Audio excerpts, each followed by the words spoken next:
نحمده ونصلي على رسوله الكريم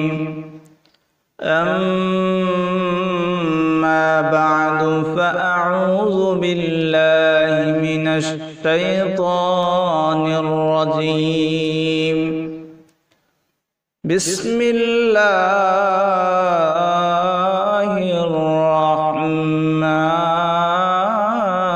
الرحيم।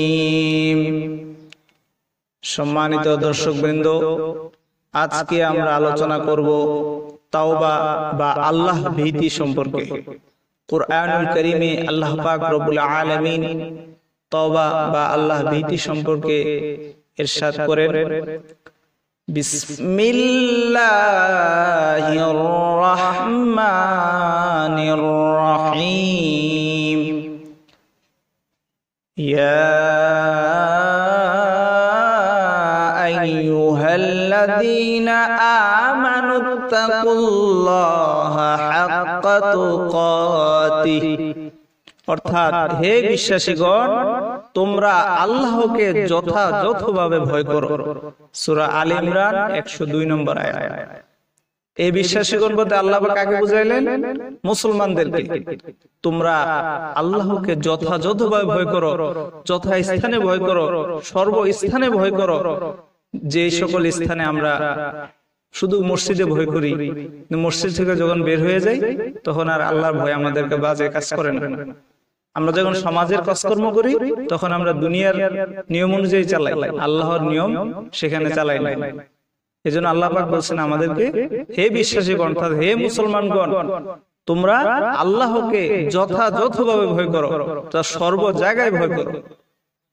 হাদিস শরীফে রাসূলুল্লাহ সাল্লাল্লাহু আলাইহি ওয়াসাল্লাম আল্লাহ ভীতি সম্পর্কে ইরশাদ করেন, আন ইবনে হাতিম আত-তাই রাদিয়াল্লাহু তাআলা আনহু قال سمعت رسول الله صلى الله عليه وسلم يقول من حلف على يمين ثم رأى تقوى الله منها فليأت التقوى رواه مسلم।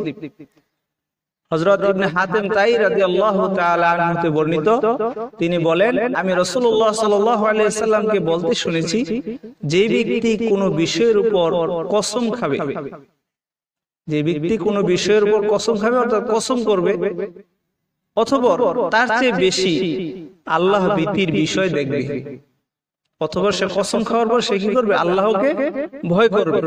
তার উচিত আল্লাহর ভীতির বিষয় গ্রহণ করা। অর্থাৎ রাসূলুল্লাহ সাল্লাল্লাহু আলাইহি ওয়াসাল্লাম এখানে কসম খাওয়াকে নিষেধ করেননি, কিন্তু কসম খাওয়া যে ভালো না এটা বুঝাতে চেয়েছেন। আর গুরুত্ব দিয়েছেন কিসের? গুরুত্ব দিয়েছেন যে আল্লাহ ভীতিকে যেন সে গ্রহণ করে। অর্থাৎ আল্লাহর যে ভয়, আল্লাহকে রাসূলুল্লাহ সাল্লাল্লাহু আলাইহি ওয়াসাল্লাম ভয়কে কিভাবে বুঝাতে চেয়েছেন যে তোমরা কসম খাওয়া দূরে থেকো, কিন্তু আল্লাহকে বেশি ভয় করো।